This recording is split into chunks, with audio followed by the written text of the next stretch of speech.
여러 가지 죄악이. 다시 한번 찬양합니다. 예수 십자가의 흘린 피로써, 예수 십자가의 흘린 피로써 그대를 씻기어 있는가. 더러운 죄 비게 하는 능력을 그대는 참으지. 예수의 보혈로, 예수의 보혈로 그대를 씻기어 있는가. 마음속에 여러 가지 죄악이 깨끗이 씻기어. 예수의 보혈, 예수의 보혈로 그대는 씻기어 있는가. 마음속에 여러 가지 죄악이 깨끗이 생명 주께 있네, 생명 주께 있네, 능력 주께 있네, 소망 주께 있네, 주 안에 있네. 생명 주께 있네, 능력 주께 있네, 소망 주께 있네, 주 안에. 생명 다해 주 찬양하리. 힘을 다해 주 찬양하리. 내 생명 다해, 내 힘을 다해, 모든 소망 주님께. 생명 주께 있네, 능력 주께 있네, 소망 주께 있네, 주와. 생명 주께 있네, 생명 주께 있네, 능력 주께 있네, 소망 주께 있네, 주와. 생명 다해, 생명 다해 주 찬양하리. 힘을 다해, 힘을 다해 주 찬양하리. 내 생명 다해, 내 힘을. 모든 소망이 주님께 있습니다. 모든 소망 주님께. 생명 주께 있네, 능력 주께 있네, 소망 주께 있네, 주 안에. 생명 주께 있네, 능력 주께 있네, 소망 주께 있네, 주와.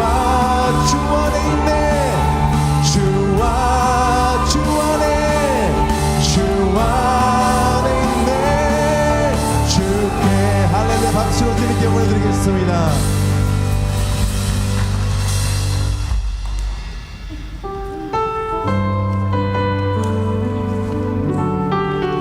언제나 우리 기도 응답하시는 그 주님의 이름을 이 시간 묵상하시면서 찬양합니다.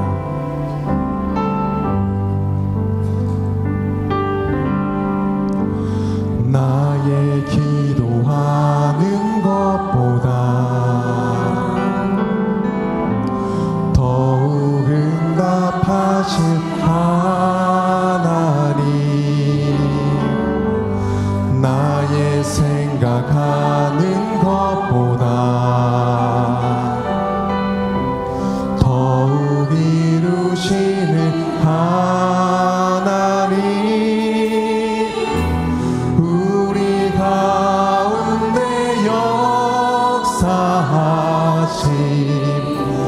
능력대로 우리들의 간구함을 넘치도록 능히 하실 주님께 모든 영광과 존귀 찬양과 경배를 다 모든 영광, 모든 영광과 존귀 찬양과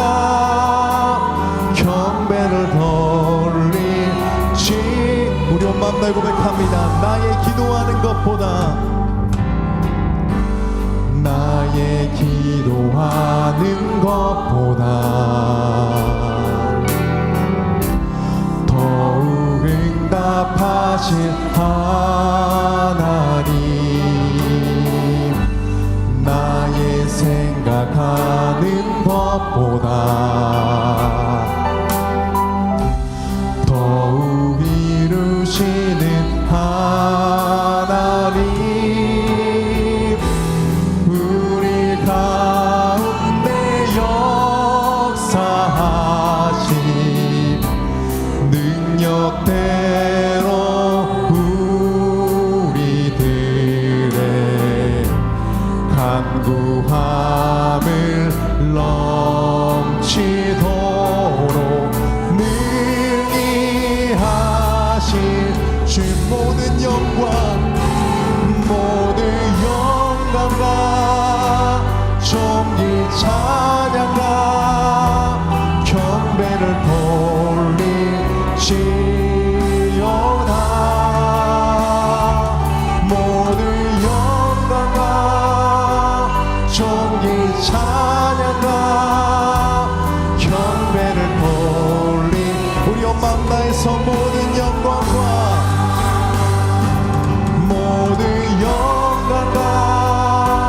존귀 찬양과 경배를 돌리시오나 모든 영광과 존귀 찬양과 경배를 돌리시 이것이 나의 간증이요 이것이 나의 간증이요 이것이 나의 찬송일세 나 사는 동안 끊임없이 구주를 이 시간 다같이 자리에서 일어나 주님을 찬양합니다. 이것이 나의 간증이요 이것이 나의 간증이요 이것이 나의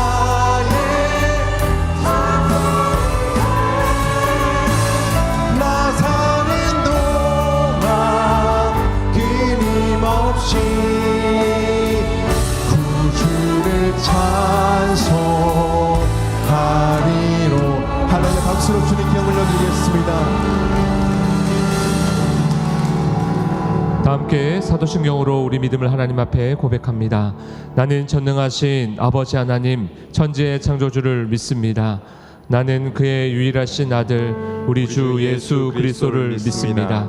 그는 성령으로 잉태되어 동정녀 마리아에게서 나시고 본디오 빌라도에게 고난을 받아 십자가에 못 박혀 죽으시고 장사된 지 사흘 만에 죽은 자 가운데서 다시 살아나셨으며 하늘에 오르시어 전능하신 아버지 하나님 우편에 앉아 계시다가 거기로부터 살아있는 자와 죽은 자를 심판하러 오십니다. 나는 성령을 믿으며 거룩한 공교회와 성도의 교제와 죄를 용서받는 것과 몸의 부활과 영생을 믿습니다. 아멘. 지난 한 주간의 삶을 돌아보시면서 다 함께 침묵으로 회개하며 기도하시겠습니다.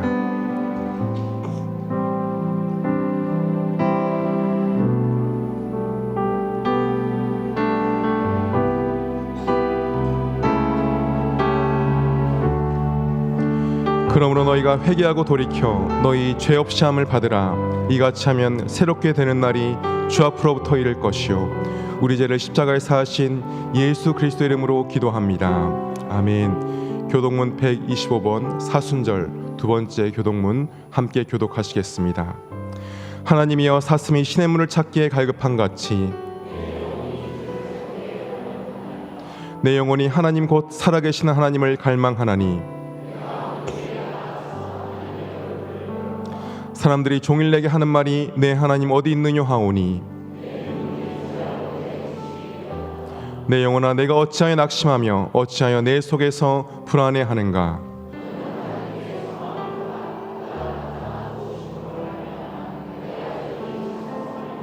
낮에는 여호와께서 그의 인자하심을 베푸시고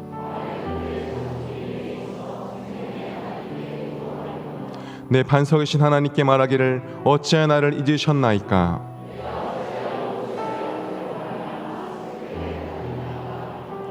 내 뼈를 찌르는 칼같이 내 대적이 나를 비방하여 늘 내게 말하기를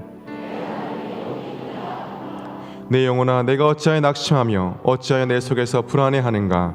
너는 하나님께 소망을 두라. 나는 그가 나타나 도우심으로 말미암아 내 하나님을 여전히 찬송하리로다. 아멘. 자리에 앉으시겠습니다.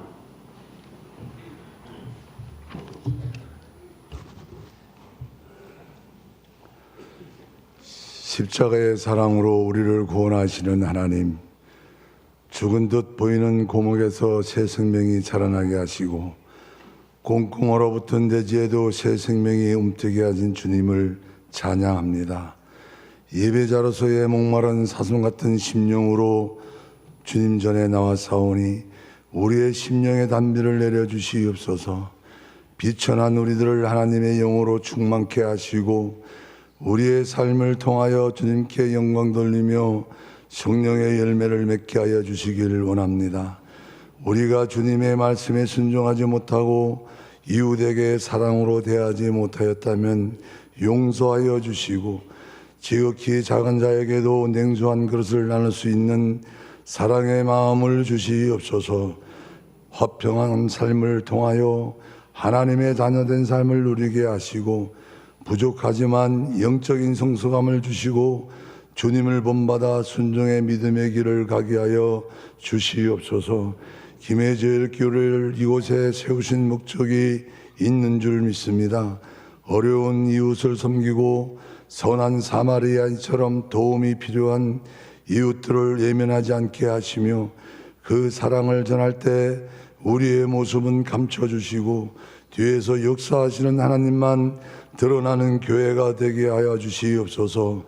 이 땅의 모든 그리스도인들이 성령 충만으로 구원을 날마다 체험하며 주님의 자녀답게 살게 하여 주시길 원합니다. 메마른 시대에 이른 비와 늦은 비 은혜를 허락하여 생명수가 넘쳐나게 하시고 온전히 하나님만 예배하는 시간이 되게 하여 주시옵소서. 귀한 시간 말씀을 받으려 합니다. 말씀을 전하실 목사님 영육간에 강건케 하시며 시냇가에 심은 나무가 열매를 많이 맺듯이 말씀을 통하여 변화된 삶을 살게 하여 주시옵소서. 주님의 자녀로서의 부끄럼 없이 맡은 직분 잘 감당하는 순종의 삶을 살게 하여 주시고 말씀대로 사는 삶을 살아 30배, 60배, 100배의 결실을 맺는 성도님들 되게 하여 주시옵소서. 보이지 않는 곳에서 예배를 돕는 분, 찬양으로 영광을 돌리는 찬양대회도 축복하여 주시옵소서. 악한 사탄 틈타지 못하도록 성령님께서 제거하여 주시고 주님 홀로 영광 받아 주실 줄 믿사오며 거룩하신 예수님 이름 받들어 기도 올리옵나이다. 아멘.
늘 수고하는 우리 목자들 한번 박수로 격려하겠습니다.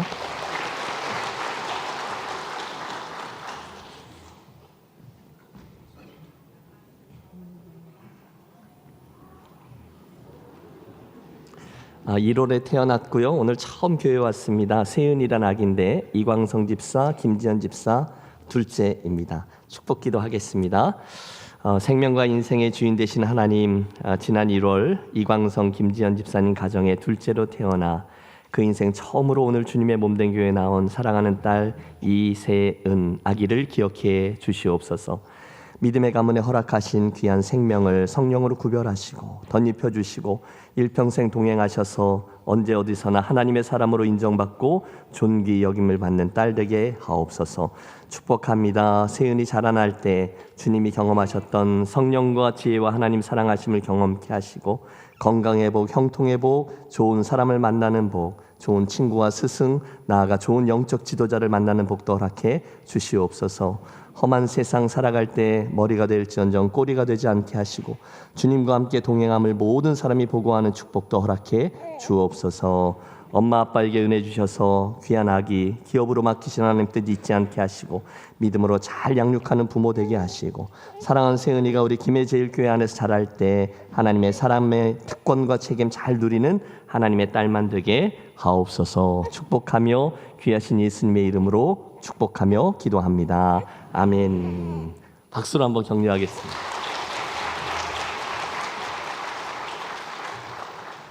제일 중요한 걸 까먹고 안 갖고 나왔는데 여러분 마음 다해 축하하며 박수하겠습니다. 정령님입니다.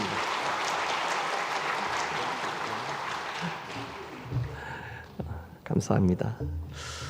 그동안 우리 스리랑카 부서 위에서 애써주신 이승환 목사님께서 오늘부로 사임하십니다. 또 네 분 너무 애쓰셨는데 우리 충주에 있는 치과병원 원목으로 부임하셔서 풀타임 사역을 시작하십니다. 계속해서 같은 일을 섬기시는데 중보해 주시기를 바라고요. 아쉬움이 있습니다. 그런데 우리들의 마음을 담아서 한번 이분들 격려하겠습니다. 교회에서 준비한 것 좀 전달해 주시고요. 예. 여러분 가셔서 승리하시고 꼭 그곳에 계신 분들 잘 섬기실 수 있도록 예. 기도하겠습니다. 감사합니다. 예. 우리 스리랑카 부서 위에서도 기도해 주십시오. 그 다음 사역을 위해서 우리 선교사님과 함께 기도하며 이것저것 준비하고 있습니다. 지난주에 유년부로 정우진 전사님께서 임명받으면서 교육자들 업무 이동이 좀 있습니다. 참고해 주십시오. 그동안 유년부 섬겼던 최성재 목사님이 작년부 사역으로 올라오셔서 예배부와 전도부를 맡습니다. 또 최성재 목사님이 맡았던 다음 세대국 총괄은 김진웅 목사님 수고하시고요.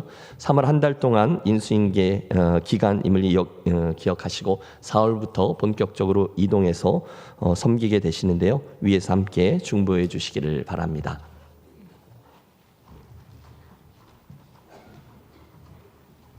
계속해서 강구하겠습니다. 사순절이 진행되는 가운데 있습니다. 예수 그리스도의 고난을 묵상하는 은혜의 시간을 되시기 바라고 고난 중한 특세가 4월 14일 월요일부터 19일 토요일까지 진행됩니다. 지금부터 시간 비워주시고 받으실 은혜를 기도로 준비하시기 바랍니다. 오늘 오후 예배는 권사회 헌신 예배로 드립니다. 권사님들께서는 꼭 함께해 주시기 바랍니다. 경남 여지련 원래회가 3월 17일 월요일 내일 오전 11시에 활천교회에서 있습니다. 교회 출발은 오전 11시입니다. 관계된 여전도 회원분들께서는 꼭 참석해 주시기 바랍니다. 우리 옆 성도님과 인사하시겠습니다. 하나님의 이름으로 사랑하고 축복합니다. 오늘 방문하신 분이 있습니다. 오늘 오후 예배 설교도 하시는데요. 태국 신동훈 선교사님 부부께서 오늘 예배 참석하셨습니다. 잠깐 자리에서 일어나시면 우리 선교사님 큰 박수로 환영하겠습니다. 감사합니다. 새 가족을 소개하겠습니다. 스스로 오신 윤수연님 청년부신데요. 자리에서 일어나시면 우리 새 가족 환영하도록 하겠습니다. 환영합니다. 하나님 말씀은 에베소서 3장 14절로 21절 말씀입니다. 하나님 말씀을 봉독합니다. 이러므로 내가 하늘과 땅에 있는 각 족속에게 이름을 주신 아버지 앞에 무릎을 꿇고 비노니 그의 영광의 풍성함을 따라 그의 성령으로 말미암아 너희 속사람을 능력으로 강건하게 하시오며 믿음으로 말미암아 그리스도께서 너희 마음에 계시게 하시었고 너희가 사랑 가운데서 뿌리가 박히고 터가 굳어져서 능히 모든 성도와 함께 지식에 넘치는 그리스도의 사랑을 알고 그 너비와 길이와 높이와 깊이가 어떠함을 깨달아 하나님이 모든 충만하신 것으로 너에게 충만하게 하시길 구하노라. 우리 가운데서 역사하시는 능력대로 우리가 구하거나 생각하는 모든 것에 더 넘치도록 능히 하실 이에게 교회 안에서와 그리스도 예수 안에서 영광이 대대로 영원 무궁하기를 원하노라. 아멘.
조금 전에 영상에서 보셨듯이 지난주까지 4번에 걸친 목자들, 목자 업글이라고 했는데요. 훈련이 있었습니다. 우리 스스로 목자됨을 돌아보며 성품, 또 스타일, 리더십, 섬김의 태도 등등을 다루면서 결의를 다졌죠. 그 프로그램 중에 제가 참 좋아하는 시간인데요. 그 중에 한 번은 이렇게 조별로 모여서 꼴불견 목자 또는 목장이라는 리스트를, 그리고 이어서 아름다운 목자죠. 우리가 원하는 목자, 목장의 리스트를 조별로 작성하고 발표해 보시라고 했어요. 그리고 이제 여러분 화면에서 보셨어요. 제가 이제 막 칠판에 받아 적었죠. 저렇게 꽉 채웠습니다. 그리고 진지하게 이야기를 나누고 이걸 얼른 뒤에서 이제 컴퓨터 작업을 해서 끝날 때 프린트 쫙 해서 나누어 드렸어요. 집에 가서 냉장고에다가 붙이고 이제 그거 맨날 보면서 점검하십시오. 그렇게 하자는 취지였습니다. 여러분, 이 목록은요, 제가 임의로 만든 목록이 아니라 여러분들께서 만들어내신 목록입니다. 자, 여러분들이 생각할 때 꼴불견 목자 또는 꼴불견 목장의 특징은 다음과 같은 것들이 있습니다. 여러분 목장을 떠올리며 들어보세요. 첫째, 부정적인 언어를 사용하는 목자 또는 목장. 둘째, 찔리시는 분 있으시죠? 전화기를 켜놓고 예배를 방해하는 그런 분 계세요? 셋째, 뒷담화하고 남 험담하고. 넷째, 정치적인 이슈를 단톡방에 올리는, 다 읽을 수는 없고요. 중간에 보면 자기 말만 주장하는, 재밌네요. 카톡을 읽었으면서도 씹는, 이런 게 나와요. 또 이런 데도 있어요. 예배는 안 드리고 회식만 하는, 반성하십시오. 또 목자분들 한번 스스로 점검해 보세요. 언어 사용이 주로 나오는데요. 나만 따라와, 직설적으로 은근히 왕따시키고 다른 사람의 이야기를 전달하고 심지어 편을 가르는 등등의 목자 또는 목원, 목장은 누가 봐도 꼴불견이라는 거예요. 별로 안 좋다는 거죠. 그 다음은 반대입니다. 아름다운 목장 또는 목자, 우리가 원하는 목록 뽑고 나누었습니다. 그랬더니 막 이야기들이 쏟아져 나왔어요. 첫째, 말씀에 은혜 받았다고 고백하는. 둘째, 예배와 교제를 균형 있게 인도하는. 셋째, 칭찬을 아끼지 않는, 잘 섬기는, 격려를 잘하는. 여기도 주로 언어와 성품에 대한 것들이 주를 이루네요. 이것도 재밌어요. 주중에 안부 전화하는, 경청 잘하는, 친절히 먼저 다가와 주는. 이것도 눈에 띄네요. 서로의 다름을 품어주는. 재밌죠? 반대쪽에서는 왕따시키는 이게 있는데 이쪽에는 서로의 다름을 품어주는. 여러분, 이것들 유념하십시오. 참 즐겁고 유익했습니다. 여러분, 실은 이 이야기가 오늘 설교의 서론을 이룹니다. 즉, 이런 목자는 좋다, 이런 목장이면 좋겠다 하는 바람들이 저와 여러분 모두에게 있습니다.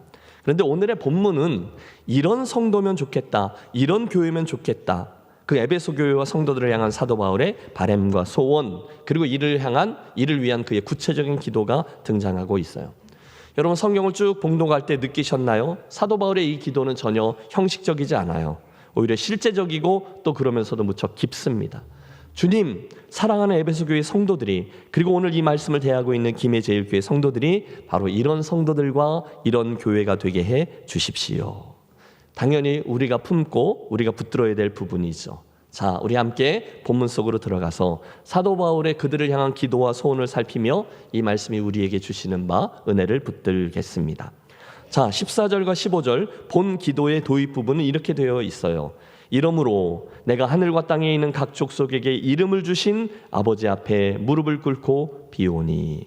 여러분, 기도가 시작되고 있는 거죠. 사도 바울은 제일 먼저 자기가 기도하고 있는 대상이 어떤 분인지를 바르게 인식하고 있다는 점이 중요합니다. 저가 어떤 분에게 기도하고 있습니까? 하늘과 땅에 있는 각 족속에게 이름을 주신 분에게 기도한대요. 히브리적 사유에 의하면 이름을 주셨다라는 것은 그에게 존재의 목적과 계획을 주셨다는 것을 뜻합니다. 맞아요, 여러분. 하나님은 아브라함에게 아브라함이라는 이름을, 야곱에게 이스라엘이라는 이름을, 또 시몬에게 베드로라는 이름을 주셨습니다. 그리고 그 행위 안에 그의 존재와 목적과 계획을 담아두셨어요. 여러분, 오늘도 저와 여러분이 기도하는 하나님, 그분이 저와 여러분에게 당신의 목적과 계획을 정하셨고 주셨다는 사실을 분명히 기억하시기를 권합니다. 여러분, 이것이 의미하는 바는 분명하죠. 여러분, 하나님이 우리에게 기대하시는 바가 있다는 거예요. 그러므로 우리들 인생의 성공은요, 이 세상 경쟁에서 뭔가를 이루고 이름을 내며 스스로의 자아를 성취하는 것이 아니라 뭔가 그분을 위해서 대단한 일을 해드리는 것이 아니라 창조주 하나님이 나를 위해서 행해주신 목적과 계획을 이루는 것인 줄로 믿습니다. 여러분, 이 점에서 출발하시죠. 하나님 그분이 우리들의 인생에 목적과 계획을 주신 분이세요. 그리고 우리는 그것을 이루어 갑니다. 그게 바른 성도의 삶이에요. 동시에 바울은 그분을 아버지라고 불렀습니다. 맞아요, 여러분. 그분은 우리에게 예수 그리스도를 내어주심으로 우리 모두의 좋으신 아버지가 되신 분이셨습니다. 그러므로 사랑하는 성도 여러분, 우리가 기도할 때에 내가 기도하는 대상이 누구인지를 명확히 하고서 기도하시기를 바랍니다. 내 인생에 목적과 이유를 주신 창조주, 그분, 창조주이신 하나님이며 또한 좋으신 아버지, 그분에게 우리가 기도하는 거예요. 여러분, 기도하실 때 어떤 보살, 어떤 동자신에게 기도하는 게 아니에요. 우리는 창조주이신 그분, 아버지께 기도하는 것입니다. 믿습니까? 놀라운 사실이죠. 창조주이신 하나님, 그리고 좋으신 아버지에게 기도한다는 거예요. 자연스럽게 우리들에게는 담대함과 겸손함이 따릅니다. 내가 기도하는 분이 창조주 하나님이시니 우리가 자연스럽게 겸손할 수밖에 없어요. 또한 그분이 나의 좋으신 아버지이시니 얼마나 든든해요. 무엇이든지 왜 못 구하겠어요. 그래서 좋으신 하나님, 엄청난 특권이죠. 두 번째 중요한 것은 여기 나오는 그의 기도하는 태도입니다. 여러분, 사도 바울이 어떻게 기도한다고 합니까? 그분에게 무릎을 꿇고 비오니라고 했네요. 여러분, 보통 유대인들은 서서 기도합니다. 그런데 그들도 종종 무릎을 꿇는데 그것은 기도하는 이의 깊은 겸손과 복종을 뜻합니다. 우리는 겟세마네 동산에서 무릎을 꿇고 간절히 기도하신 주님의 모습을 기억합니다. 스데반도요, 돌에 맞아 죽어가면서까지도 그 무릎을 꿇고 기도했습니다. 사도 바울이 3차 전도여행을 마치고 예루살렘을 돌아가던 길 밀레노에서 시간이 없어서 에베소에 있던 장로들을 그리로 불러 모아 마지막 말씀, 유언과 같은 말씀을 나누고 그들을 위해 기도할 때 이렇게 무릎을 꿇고 간절히 기도했습니다. 사랑하는 여러분, 오늘 믿음의 길을 가는 저와 여러분의 신앙생활에 이런 간절한 기도와 특별히 그 기도를 위한 무릎 꿇음이, 그 애절한 기도자의 모습이 자리하게 되시기를 부탁합니다. 이상이 그의 기도의 도입 부분에서 우리가 배우는 바예요. 자, 누구에게 기도하는지, 어떻게 기도하는지를 배웠다면 세 번째는 그의 기도의 내용 세 가지입니다. 첫째, 16절을 함께 읽겠습니다. 그의 영광의 풍성함을 따라 그의 성령으로 말미암아 너희 속 사람을 능력으로 강건하게 하시오며. 여러분, 지금 우리가 뭘 하는지를 기억하세요? 사도 바울이 성도들을 위해서 이렇게 기도한다는 거예요. 첫 번째, 따라해 주세요. 속 사람을 강건케 하옵소서. 여러분, 여기 나오는 이 속 사람이라는 용어는 신약 성경 중에 사도 바울만이 유독 사용하는 유일한 특별한 단어입니다. 로마서 7장에 그가 글을 쓰다가 내 속 사람으로는 하나님의 법을 즐거워하되 라고 속사람이란 표현을 썼고, 고린도후서 4장에 보면 그러므로 우리가 낙심하지 아니하노니 겉사람은 낡아지나 우리의 속사람은 날로 새로워지도다 라고, 그는 항상 우리의 속사람에게 관심이 있어요. 사실 오늘날 많은 사람들이 우리의 속사람보다는 겉사람을 위해서 갈고 닦습니다. 외모 지상주의, 그래서 닦고 씻고 바르고 입히고 먹이고 정성을 들입니다. 특별히 요즘은 하나가 더 붙었죠. 얼마나 수리들을 많이 하는지 모릅니다. 한참 못 보다가 보면 깜짝 놀라요. 못 알아볼 뻔했다, 이렇게 되는 거죠. 그렇죠? 건강도 그렇습니다. 여러분, 인류 역사상 요즘처럼 건강보조식품, 건강의류와 신발, 건강기구가 발달했던 적은 없었습니다. 이처럼 우리는 정말 무던히 우리의 겉사람을 위해서 애를 씁니다. 하지만 우리 알죠? 실은 우리의 속사람이 훨씬 더 중요하다는 사실을 말입니다. 여러분, 우리의 속사람이 약해지면 참 어려워집니다. 마음이 상하면 사람이 쉽게 무너지죠. 예수를 믿는다 하지만 순식간에 허물어지고, 그래서 다시금 제자리를 찾기가 여간 어렵지 않아요. 또 속사람이 허물어지면요, 욕심을 잘 제어하지 못하게 되고 우유부단하며 죄의 유혹에 쉽게 굴복하고 시험과 고난에 질질 끌려가며 살게 됩니다. 그게 다가 아니죠. 그 속사람이 약해지면 시간이 지나면서 공식처럼 영적인 무기력함이 우리를 찾아옵니다. 믿기는 믿는 것 같은데 내가 정말 제대로 믿는 건지 확신이 없어요. 해답을 못 찾아요. 물론 내가 이런 식으로 계속 가면 안 되지, 알아요. 그런데 그걸 고쳐갈 힘과 의지가 없어요. 자꾸 자기 합리화를 시도해요. 결국 하나님의 은혜를 기대하지 않은 채 그냥 그렇게 형식적으로 믿음의 길을 걷습니다. 속사람이 연약하다는 증거이죠. 오대식 목사님이라는 저자가 골리앗 세상에서 다윗으로 살아가기라는 책을 냈어요. 그곳에서 그분은 오늘날 무너져 있는 성도들의 모습을 경고하며 오늘 한국교회 신앙인들의 문제 13가지를 이렇게 지적합니다. 여러분 하나하나 들으면서 우리 자신을 돌아보기를 바라요. 첫째, 우리는 경건의 모양만 있습니다. 즉 형식은 있는데 모양은 있는데 능력이 부족하다는 거예요. 둘째, 우리는 골리앗을 응원합니다. 힘과 능력을 부러워하며 작은 다윗을 이렇게 거들떠보지 않는다는 거죠. 셋째, 우리는 과부의 2렙돈을 무시하고 비웃습니다. 물질 만능주의입니다. 넷째, 우리는 금그릇, 은그릇을 사모합니다. 성경의 관심은 깨끗함에 있는데 우리는 금이냐 은이냐를 더 중시한다는 거죠. 다섯째, 우리는 날마다 죽은 제사를 드립니다. 형식적인 예배 조심하라는 얘기고요. 여섯째, 우리는 큰 은사를 거부합니다. 여러분 성경은 분명히 우리에게 가장 큰 은사, 더 큰 은사, 사랑의 은사를 구하라 했는데 우리는 그 사랑의 은사를 추구하는 것을 무시한다는 거예요. 일곱째, 우리는 바알을 경배합니다. 여덟째, 남의 발꿈치를 잡으며 살아갑니다. 즉 다른 이들을 끌어내리며 시기와 질투로 산다는 지적이죠. 아홉째, 우리는 사주팔자를 믿습니다. 말도 안 돼. 하지만 많은 이들이 아직도 예수 믿음에도 불구하고 그 운명론을 붙잡고 산다는 거예요. 10번째, 우리는 입으로만 주여 주여 찬양합니다. 11번째, 우리는 어둠의 자식으로 살아갑니다. 은밀한 죄를 여전히 지니고 살아간다는 지적. 12번째, 우리는 진화론에 따라 살아갑니다. 약육강식의 법칙 아래 살아간다는 것을 지적하고요. 마지막 13번째, 우리는 천지신명께 빕니다. 무슨 얘기예요? 우리가 기도하는데 하나님에게 기도하지 않고 하나님께 인격적으로 기도하지 않고 그냥 소원만 아뢰면서 구한다는 거예요. 하나하나 우리가 주의 깊게 돌아봐야 할 리스트입니다. 결론이 뭐냐? 우리들의 속사람을 잘 돌보아야 한다. 이런 제안이죠. 자, 이 속사람의 중요성을 너무도 잘 알고 있던 바울, 그래서 그가 에베소에 있는 성도들을 위해서 기도할 때 가장 먼저 하나님, 우리 에베소 교회 성도들의 속사람이 강건케 해 주십시오라고 기도하고 있는 겁니다.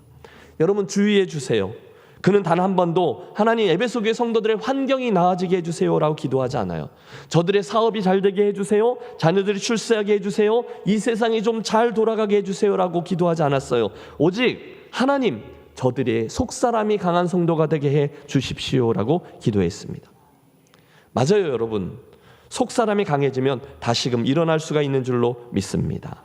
속사람이 강해지면 알면서도 못하고 있던 화해와 용서는 물론 원수도 사랑할 수 있습니다. 속사람이 강해지면 상황적으로 힘들어도 씩 웃으며 흔들림 없이 이 길을 갈 수 있어요. 속사람이 강건하면, 즉 믿음이 있으면 별일 아니에요. 그냥 쭉 이 길을 가요. 특별히 바울은 그 강건함의 비밀이 성령님께 있다는 걸 알고 있었습니다. 그래서 이렇게 기도한 거예요. 그의 성령으로 말미암아 너의 속사람을 능력으로 강건하게 하시오며라고요. 여러분 사실 예수님의 제자들이 그랬죠. 그들은 원래 평범한 사람들이었습니다. 용기도 별로 없었어요. 나쁘게 말하면 기회주의자들이었어요. 그랬던 저들이 오순절 성령 강림 사건을 거치면서 성령께 붙들리자 완전히 변해서 대적들 앞에서조차 두려움 없이 예수님의 부활을 증언하고 채찍을 맞고 핍박을 받으면서도 예수님의 이름을 위해서 욕먹고 핍박받는 게 당연하다, 아니 특권이다라고까지 고백합니다. 이 변화됨의 변곡점이 어디냐? 성령 하나님 그분의 능력을 체험하게 된 경험이었죠. 결국 성령으로 속사람이 강건해지는 것이 관건입니다. 17절에 보면 그렇듯 우리들의 속사람이 강건해질 때 어떤 일이 일어나는지가 잘 묘사되어 있어요. 여러분 함께 17절을 그림을 그리면서 읽겠습니다. 믿음으로 말미암아 그리스도께서 너의 마음에 계시게 하시옵고 너희가 사랑 가운데 뿌리가 박히고 터가 굳어져서. 여러분 성령으로 우리의 속사람이 강건해질 때 가장 먼저는 그리스도께서 우리의 마음에 계시게 됩니다. 그 다음에 사랑 가운데 뿌리가 박히게 되고 그 터가 굳어진다라고 말합니다. 보세요. 맨 처음에 우선 우리 안에 예수님이 계셔야 된다라고 말했어요. 그런데 잠깐 의문점이 생깁니다. 왜냐하면 지금 이 편지를 받고 있는 수신자들, 그리고 오늘 저와 여러분은 이미 예수님을 믿고 있는 사람들이거든요. 그런데 사도 바울은 그들에게 편지를 쓰면서 그리스도께서 너의 마음에 계시게 하시옵고 라고 기도하고 있어요. 이게 무슨 의미일까요?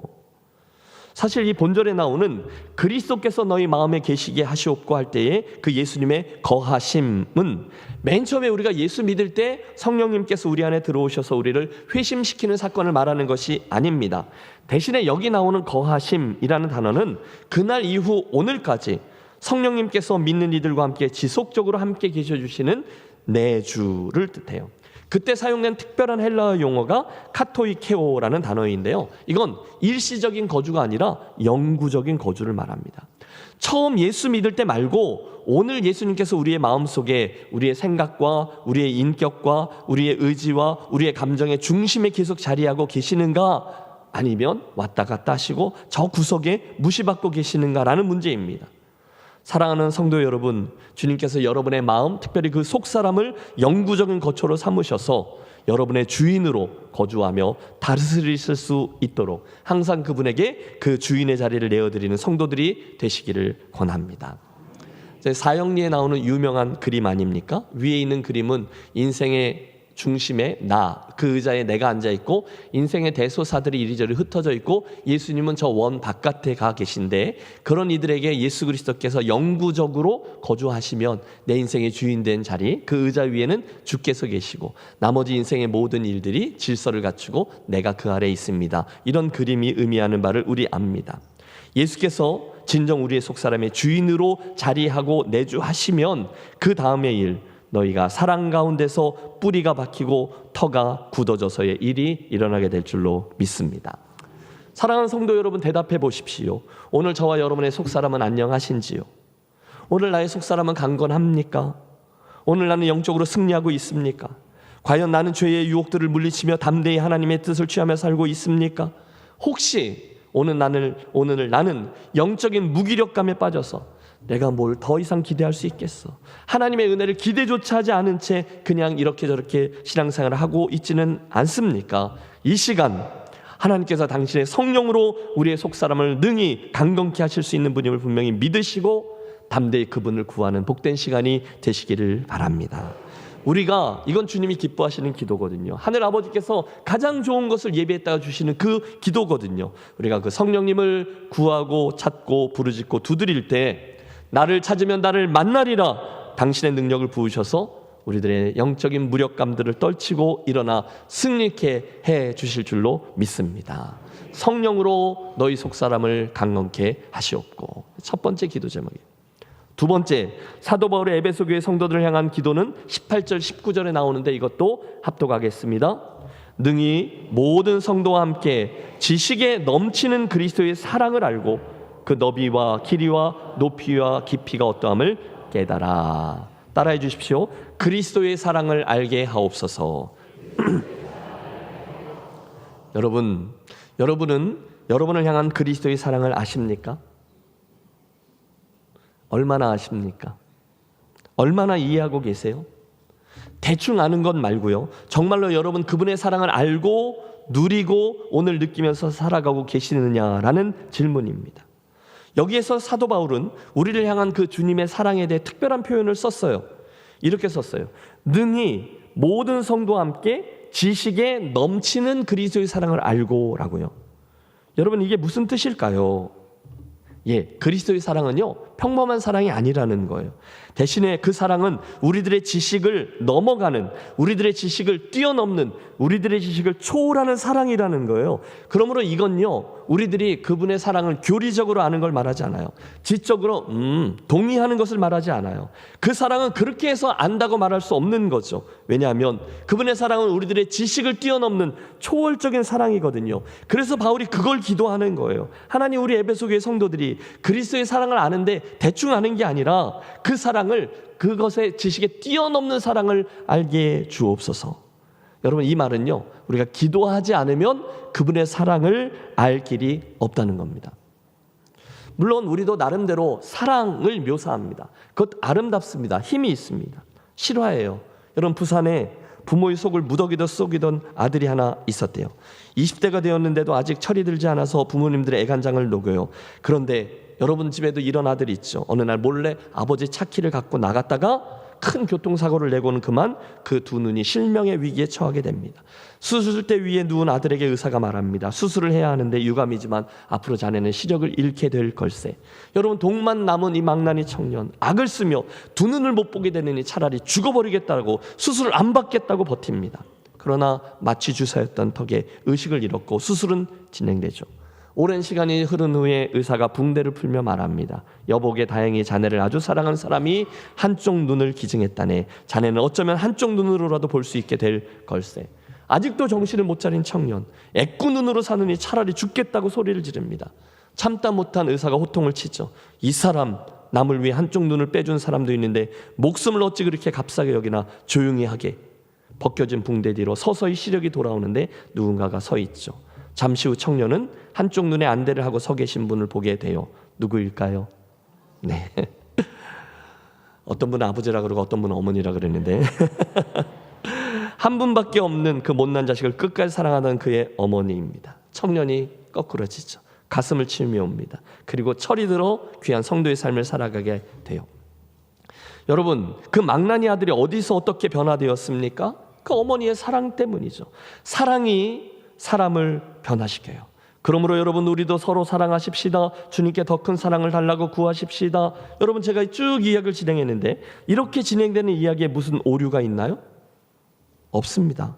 여러분, 그건 정말로 찐 사랑이에요. 그건 너무도 훌륭한 사랑이요. 그 사랑은 흘러가는 사랑입니다. 저도요, 제 아이가 아프면 너무너무 애처로워서 내가 대신 아파주고 싶고, 내가 대신 기침해주고 싶고, 대신 누워주고 싶고 그래요. 이해가 되는 거죠. 그런데 여러분, 오늘 우리가 이야기하고 있는 그리스도의 사랑은 우리가 말하는 이 사랑의 한계를 뛰어넘는다는 거예요. 초월한다는 거예요. 얼마나요? 우리가 우리의 지식으로는 절대로 이해할 수 없을 만큼이요. 그래서 바울은 성도들이 그 그리스도의 사랑을 알 수 있도록 기도해주고 있는 거예요. 주님, 우리 에베소 교회 성도들로 하여금 그 지식에 넘치는 그리스도의 사랑을 알게 해 주십시오. 여러분, 요한복음 3장 16절이 그 사랑을 표현해 주죠. 하나님이 세상을 이처럼 사랑하사 독생자를 주셨으니 이는 저를 믿는 자마다 멸망치 않고 영생을 얻게 하려 하심이라. 한마디로 당신께 가장 고귀하고 유일하고 또 영원히 사랑하는 독생자 아들을 포기하시면서까지 나를 사랑하셨다고 하십니다. 그것은 그 사랑보다 더 큰 사랑이 없으며 그보다 나를 더 사랑하실 수가 없다는 것을 뜻하죠. 나를 위해서라면 하나님 그 어떤 일이라도 하시겠다라는 뜻입니다. 자, 목사는 최선을 다해서 그분의 사랑을 설명드렸어요. 그런데 여러분, 이해가 되셨나요? 이 설명을 들으셨으니 여러분, 그분의 그 큰 사랑을, 그 큰 사랑만큼 충분히 온전히 느끼실 수 있으십니까? 어때요? 이럴 때 쓰는 말인가요? 어쩌지? 여러분, 제 설명을 듣고 지적으로 동의하시고 이해하셨다라고 말할 수 있겠죠. 하지만 그분의 진짜 사랑의 양만큼 충분히 여러분이 그분의 그 사랑을 알았다라고 말하실 수는 없으실 거예요. 그게 그렇게 간단하지가 않아요. 그래서였던 거죠. 사도 바울은요, 여기서 굉장히 아름답고 놀라운 수사학적인 표현을 하나 사용합니다. 주님이 성도들로 하여금 당신의 사랑을 깨닫게 해주시되 곧 그분 사랑의 너비와 길이와 높이와 깊이를 깨닫게 해주시기를 원하노라. 이렇게 기도하는 거예요. 따라해 주세요. 그분 사랑의 너비, 길이, 높이, 깊이. 여러분, 이 시간 여러분의 모든 것을 초집중하여 이 말씀을 들어주십시오. 그분의 나를 향한 사랑은 이런 거예요. 먼저는 그분 사랑의 너비입니다. 여러분, 이 시간 여러분을 향한 우리 주님 사랑의 너비, 넓이를 헤아려 보세요. 그분의 사랑이 못 미치는 곳이 있을까요? 질문이잖아요. 그분의 사랑이 못 미치는 곳이 있을까요? 없습니다. 신비하죠. 하나님은 나만 사랑해 주시면 되는데 저 사람도 사랑하신대요. 그리고 지구 저 끝에 있는 사람, 아니 특별히 구원해 주시지 않으셔도 될 만큼 그렇게 별 볼 일 없는 사람 또는 중요하지 않은 사람, 아니 그 악한 놈도 사랑하십니다. 우리가 그 천국에 가면 3번 놀란다고 하지 않습니까? 나 같은 사람이 천국에 와서 놀라고, 꼭 올 거라고 생각했던 사람이 오지 못해 놀라고, 마지막으로 절대로 오지 못할 것이라고 생각했던 그 놈이 와 있기 때문에 놀란다는 거예요. 뭐죠? 그리스도의 사랑이 못 미치는 곳이 없어요. 그만큼 넓다는 거예요. 그분의 사랑에 포함되지 않을 만큼 악한 악인은 없어요. 여러분, 이 시간 저와 여러분이 그분 사랑 안에 있다는 사실로 인해서 감사하는 분들이 되시기를 바랍니다. 두 번째, 주님의 사랑에는 길이도 있습니다. 생각해 보세요. 그분의 사랑은요, 영원 전부터 영원 후까지 그 모두를 포함합니다. 그분 사랑의 길이를 생각해 보세요. 그분 사랑의 길이는 이 세상 모든 사람을 용서하기 위해 십자가에 죽으시기까지 가셨고 그 죽음을 넘어서셨어요. 누구도 그분 사랑의 길이를 측량할 수 없어요. 측량이 불가능해요. 그게 그분 사랑의 길이입니다. 세 번째, 그리스도의 사랑에는 높이도 있습니다. 그분 사랑의 지고지순함을 말하죠. 보세요. 그분의 여러분을 향한 사랑의 높이는 저 하늘 높은 보좌에서부터 이 낮은 죄악된 땅까지를 포함합니다. 그게 그분 사랑의 높이에요. 그래서 우리 입을 열고 그분의 사랑을 찬양하는 거죠. 하나님 크신 사랑은 측량다 못하며 영원히 변치 않는 사랑 성도요 찬양하세요. 측량이 안 돼요. 그러니까 탄성을 지르며 찬양하는 거예요. 그게 그분 사랑의 높이. 마지막, 그분의 사랑에는 깊이도 있대요. 여전히 측량할 수 없는 그분 사랑의 심원성. 그분은 우리에게 형제가 잘못하면 70번씩 7번이라도 용서하라 하셨습니다. 한계가 없어요. 그분 사랑의 깊이가 그렇게나 끝이 없어요. 결국 여러분, 사도 바울은 이 모든 하나님 사랑의 너비, 길이, 높이, 깊이를 다 말씀했는데 그걸 하나하나 헤아려 본 영국의 존 스타트 목사님은 이렇게 선언해요. 그리스도의 사랑은 모든 인류를 포함할 정도로 넓고 영원토록 계속될 만큼 길고 가장 타락한 죄인에게 도달할 수 있을 정도로 깊고 그 영혼을 저 하늘로 올릴 만큼 충분히 높다. 사랑하는 여러분, 시간이 가면 갈수록 예수님을 믿으면 믿을수록 저와 여러분 모두 그 그리스도의 사랑을 날마다 더 많이 경험하고 알아가고 풍성히 체험하며 느끼며 살아가는 성도들이 되시기를 축원합니다. 그분의 그 어마어마한 측량이 되지 않는 사랑, 그런데 그만큼 더 넓게, 더 길게, 더 높게, 더 깊게 누릴 수 있다는 이야기죠. 그래서 기도하는 거예요. 주님, 그리스도의 사랑, 지식에 넘치는 그리스도의 사랑을 나로 하여금 더 풍성히 알게 하여 주시옵소서. 할렐루야. 경험해 보셨죠? 여러분, 그분의 사랑은요, 알면 알수록, 느끼면 느낄수록, 누리면 누릴수록 우리를 변화시켜줘요. 사도 바울 자신이 그 증인입니다. 그 사랑을 알게 된 저가 변해서 갈라디아서 2장에서 고백해요. 이제 내가 육체 가운데 사는 것은 나를 사랑하사 나를 위하여 자기 몸을 버리신 하나님의 아들을 믿는 믿음 안에서 사는 것이라. 사는 목적이 바뀌었다는 거예요. 이제는 자기를 위해 살지 않아요. 그분을 위해 살아요. 고린도후서에서도 말합니다. 그리스도의 사랑이 우리를 강권하시는도다. 그분의 사랑을 알게 된 거예요. 저가 모든 사람을 대신하여 죽으심은 산 자들로 하여금 다시는 저희 자신을 위하여 살지 않고 오직 저희를 대신하여 죽었다가 다시 사신 자 그분을 위하여 살게 하려 함이니라. 여러분, 사도 바울은요, 삶의 목적과 태도가 완전히 바뀌었어요. 언제요? 어떻게요? 그분의 사랑을 더 깊이 알게 되었거든요. 나는 예수를 믿는데 왜 이렇게 잘 안 바뀌는 것인가? 오히려 요즘은 더 강팍해지는 것 같아. 그래서 너무너무 괴로워. 여러분, 혹시 그런 생각 안 해보셨습니까? 여러분, 그건 우리가 교회를 오래 다닌다고 해서 해결될 문제가 아닙니다. 그건 저와 여러분이 직분을 맡았다고 해서 해결될 문제가 아닙니다. 심지어 우리가 신학교에 가서 열심히 공부하고 학위를 땄다 해도 해결되지 않아요. 그것은 오직 하나, 주님이 은혜를 주셔서 우리로 그분의 풍성한 사랑을 알게 해주시면 그때 해결되게 될 줄로 믿습니다.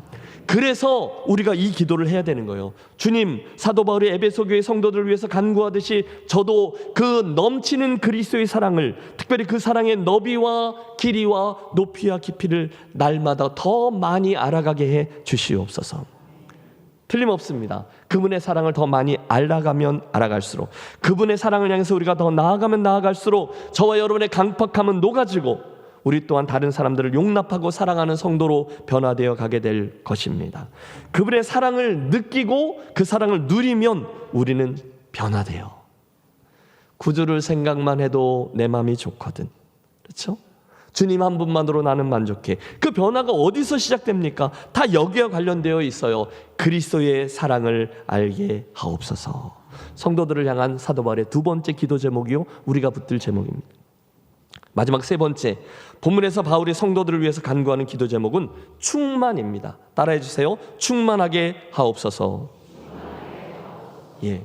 에베소에 있는 그 성도들과 오늘 우리들 모두 다 이 변화의 과정을 겪어서 결국 하나님의 모든 충만의 정도에까지 충만케 되는 것이 그의 기도 제목이었어요. 19절을 다시 보세요. 그리스도의 사랑이잖아요. 그분 사랑의 너비와 길이와 높이와 깊이가 어떠함을 깨달아. 그래서요, 하나님의 모든 충만하신 것으로 너에게 충만하게 하시기를 구하노라. 아멘. 여러분, 여기 나오는 하나님의 모든 충만이라는 표현은요, 진짜로 모든 것을 말합니다. 하나님의 임재, 하나님의 생명, 하나님의 능력을 포함한 하나님의 완전함을 뜻해요. 에베소 교회 성도들이 하나님처럼 그 하나님의 충만으로 꽉 차서 충만해지기를 간구하는 거죠. 여러분, 우리 자주 그리스도의 장성한 분량에까지 이르게 하옵소서라고 기도합니다. 같은 이야기예요. 주님께서 하늘에 계신 너희 아버지께서 온전하신 것 같이 너희도 온전하라 명하셨는데 이것도 같은 뜻입니다. 주님, 에베소 교회 성도들이, 오늘 이 말씀을 듣는 김해에 있는 우리 성도들이 이제 하나님의 그 충만하심에 이르도록 해 주시옵소서. 이게 사도 바울의 세 번째 기도입니다. 그런데 여러분, 아마도 우리 인생에 이것보다 더 존귀한, 이것보다 더 수준 높은 기도는 없을 겁니다. 그러므로 여러분, 앞으로 저와 여러분의 기도가 이 기도에까지 이르게 되시기를 간절히 소원합니다. 한번 해보시죠. 하나님의 충만으로 충만케 하옵소서. 하나님의 충만으로 충만하게 하옵소서. 아멘입니까? 그런데 여러분, 우리가 분명히 아멘 했는데 그 얘기를 하면서 하나님, 나로 하여금 하나님만큼 충만하게 해주셔서 기도는 했는데 우리들 마음속 깊은 곳에 의구심이 하나 있을 겁니다. 그렇죠? 목사님, 물론 이해는 되지만, 정말로 그렇게 되었으면 좋겠지만, 솔직히 누가 감히 하나님 그분과 같아질 정도로 그런 신앙의 경지에 오를 수 있겠어요? 그냥 적당히 기도하는 거지. 이건 거의 신성모독 아니에요? 어떻게 유한한 존재 내가, 죄인 출신인 내가 무한하신 하나님 그분의 경지에 오를 수가 있겠어요? 말도 안 돼요. 맞습니다. 그런데 여러분, 사도 바울이 그걸 모를 리가 없죠. 그런데 그걸 알면서도 지금 이런 엄청난 기도를 시도하고 있는 거예요. 그것이 너희를 향한 나의 소원이다라고 선포하면서요. 그렇다면 여러분, 여기 그의 의도가 있는 거죠. 그것은 사도 바울이 원하는 겁니다. 우리들의 목표 지점이 그만큼 존귀하고 숭고한 것이라는 것을 알고서 계속해서 그리로 달려가라는 것입니다. 말도 안 돼, 난 안 해 라고 말하지 말라는 거예요. 제임스 휴스턴은 기도라는 그의 책에서 사도 바울의 이 기도를 이렇게 평가합니다. 감히 하나님의 충만하심으로 나를 충만케 해달라고 구하는 것은 정말 깜짝 놀랄 만한 생각이다. 그리고 그 사실은 나의 기도가 결코 끝나지 않는 과정이 되리라는 것을 의미한다. 따라서 이제 나는 내가 살아있는 한 결코 완성하지 않을 의제를 하나님 앞에 스스로 세운다. 이 의제는 내가 하나님을 대면할 때까지, 그리고 그리스도의 사랑을 통해 그분의 형상으로 내가 온전히 변화될 때까지 나를 인도해 줄 내 마음의 소원이다. 무슨 뜻이죠? 우리들 성도의 영적 성숙의 기준과 목표가 그 정도라는 거예요.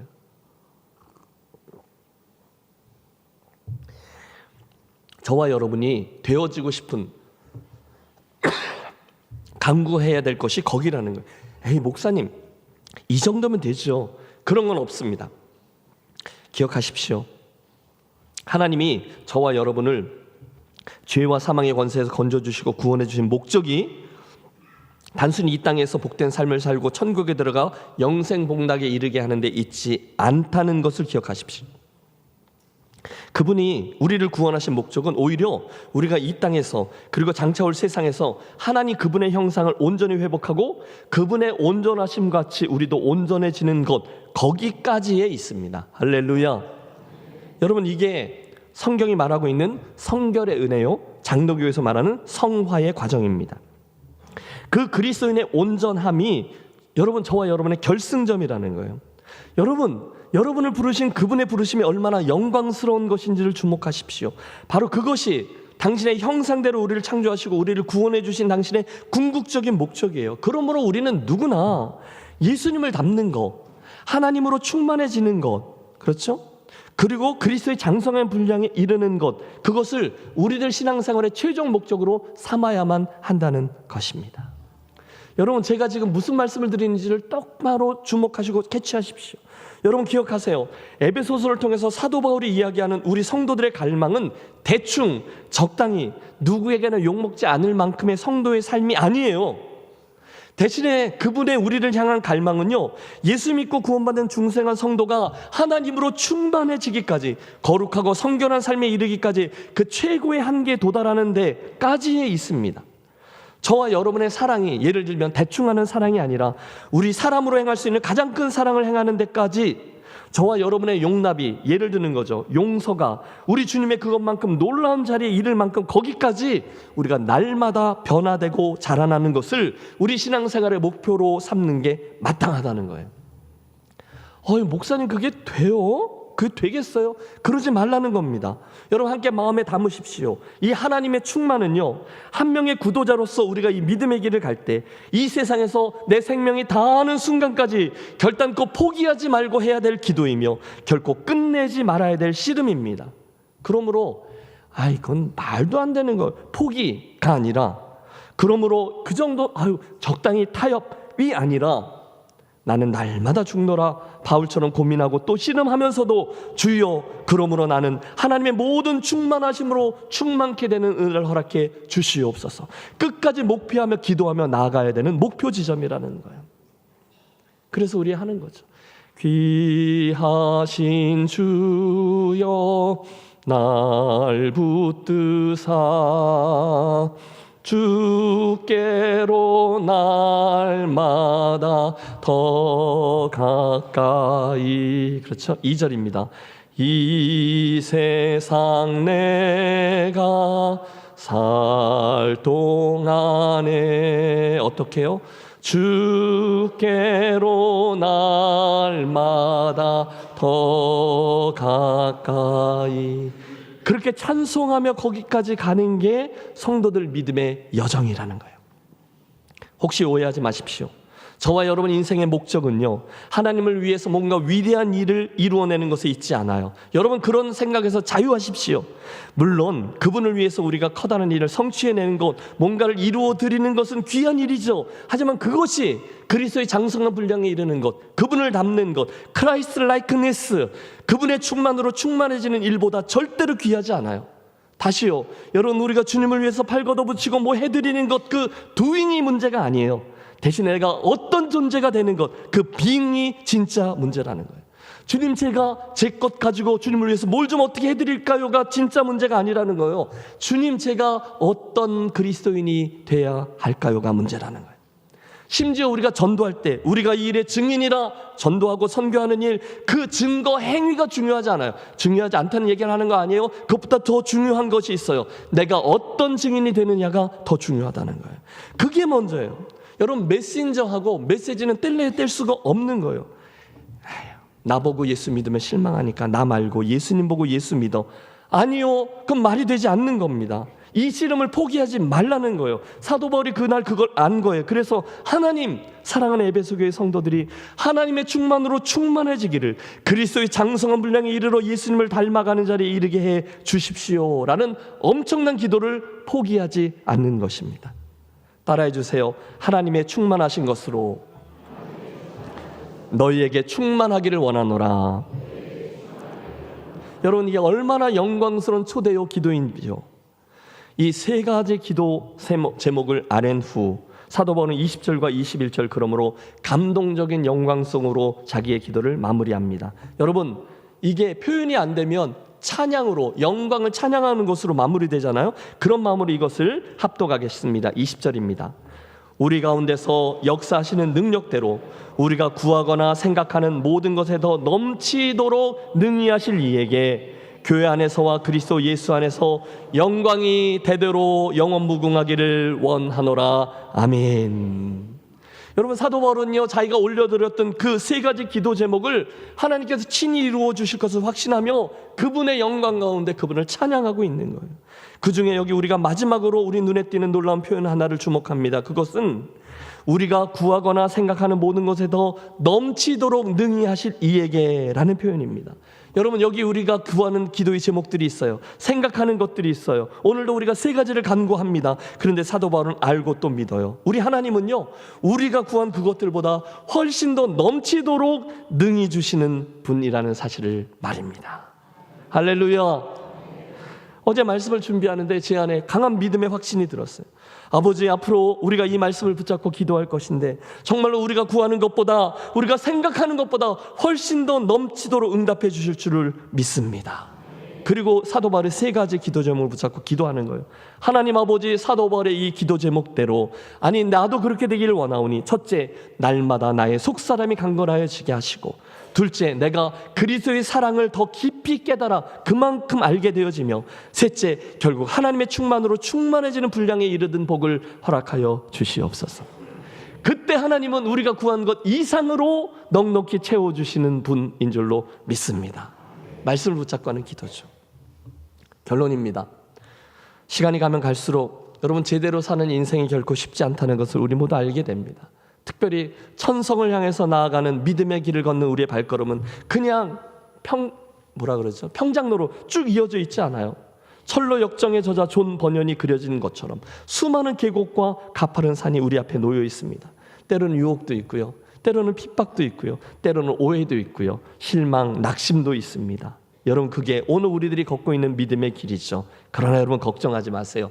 그분이 도와주실 줄로 믿습니다. 성령 하나님이 같이 걸어가 주실 줄로 믿습니다.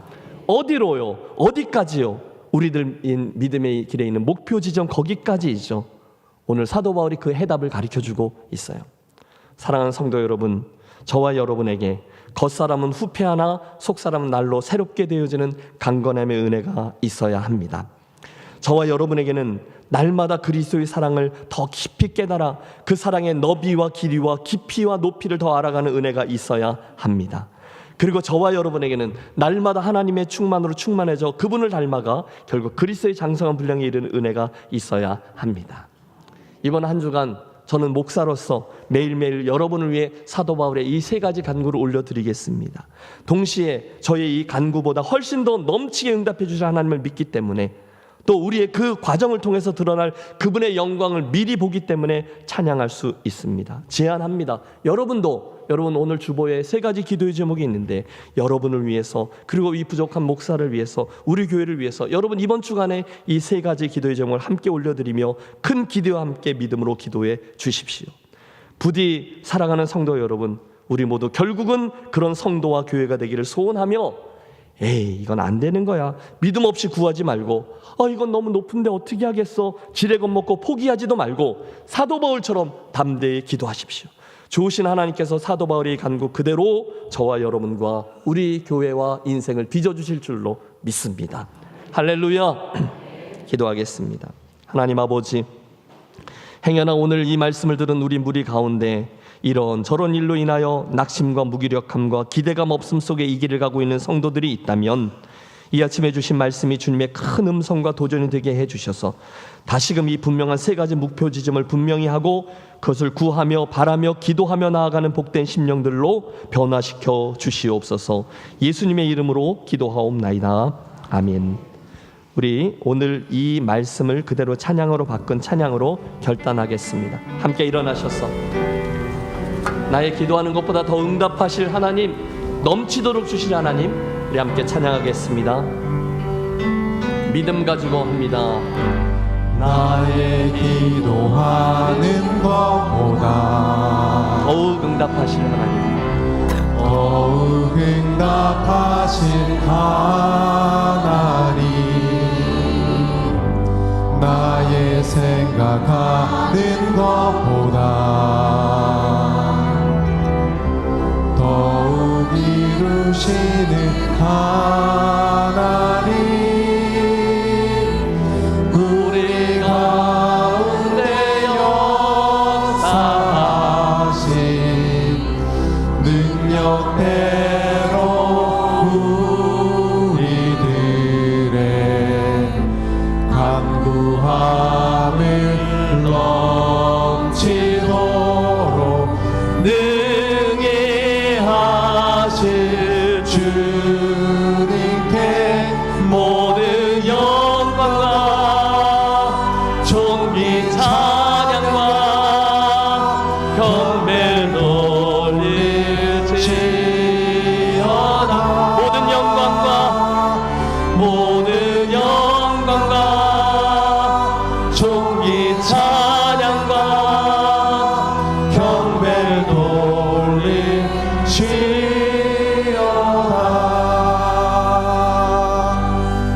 우리 함께 오늘의 말씀을 붙들고 결단하며 기도하겠습니다. 여러분이 기도하십시오. 혹시 오늘 원치 아니한 영적인 무기력함 속에서 힘들어하시는 분 있으십니까? 오늘 아무런 기대감 없이 습관처럼 예배자의 자리에 나와 서신 분 있으십니까? 이런저런 인생의 일로 인해서 실망하신 분 있으세요? 여전히 변하지 않는 내 모습으로 인해서 버거워하시는 분 있으십니까? 그 누구라도 여러분 오늘 본문의 말씀을 붙잡고 간절히 기도하면 주님께서 우리의 기도를 들으시고 새 힘과 능력과 도우심으로 함께해 주실 것입니다. 그날 사도 바울도 그랬어요. 그도 지나치게 지독하게 변하지 않는 자신에 대해서, 툭하면 말썽을 일으키는 교회 성도들에 대해서, 끊임없는 사건 사고 속에 있던 교회에 대해서 별 생각 다 했습니다. 그러나 그럼에도 불구하고 세 가지를 기도합니다. 세 가지를 부르짖었습니다. 그리고 자기의 그 기도보다 더 넘치게 해주실 분을 믿기에 찬송합니다. 세 가지. 첫째, 주여 성령으로 성도들의 속사람을 강건케 하옵소서. 둘째, 저들이 그리스도의 사랑을 더욱더 깨달아 알게 하옵소서. 주여 저들이 하나님의 충만하신 것으로 충만케 하여 주옵소서. 그래서 주님 닮게 하시옵소서였습니다. 동일한 기도 제목을 붙잡고 여러분 우리 옆에 계신 교우들과 나 자신을 위해서, 교회를 위해서 기도하겠습니다. 주여 성령으로 내 속사람을 강건케 하소서. 그리스도의 사랑을 더욱 알게 하소서. 주님으로 충만케 하옵소서. 주님의 이름 붙잡고 우리 세 가지 함께 기도합니다. 주여, 좋으신 하나님 아버지 감사합니다. 이 아침에 우리들에게 주셨던 말씀의 도전 그대로 우리가 우리 자신을 보지 않고 하나님을 바라보여 아버지 이 세 가지 기도의 간구를 주께로 올려드립니다. 사랑하는 성도들을 성령으로 충만케 하여 주셔서 속사람이 강건케 하여 주시옵소서.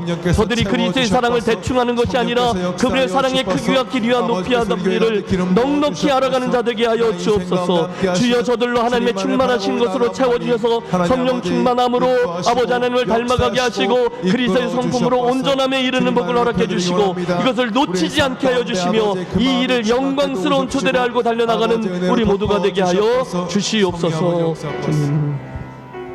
아버지 하나님, 에베소 교회와 우리들을 향한 사도 바울의 기도가 오늘날 이 땅에 그대로 이루어지게 하여 주시옵소서. 사랑하는 우리 성도들 한 심령을 면려해 주셔서 성령의 능력으로 저들의 속사람이 강건케 하여 주옵소서. 그리스도의 사랑을 날마다 풍성히 깨닫고 경험하고 증거하는 자 되게 하옵소서. 하나님의 충만함을 사모하되 그리스도의 장성한 분량에 이르는 것, 주님을 닮아가는 것, 그 성결의 은혜를 저들 삶의 목표로 삼고 달려가게 하옵소서.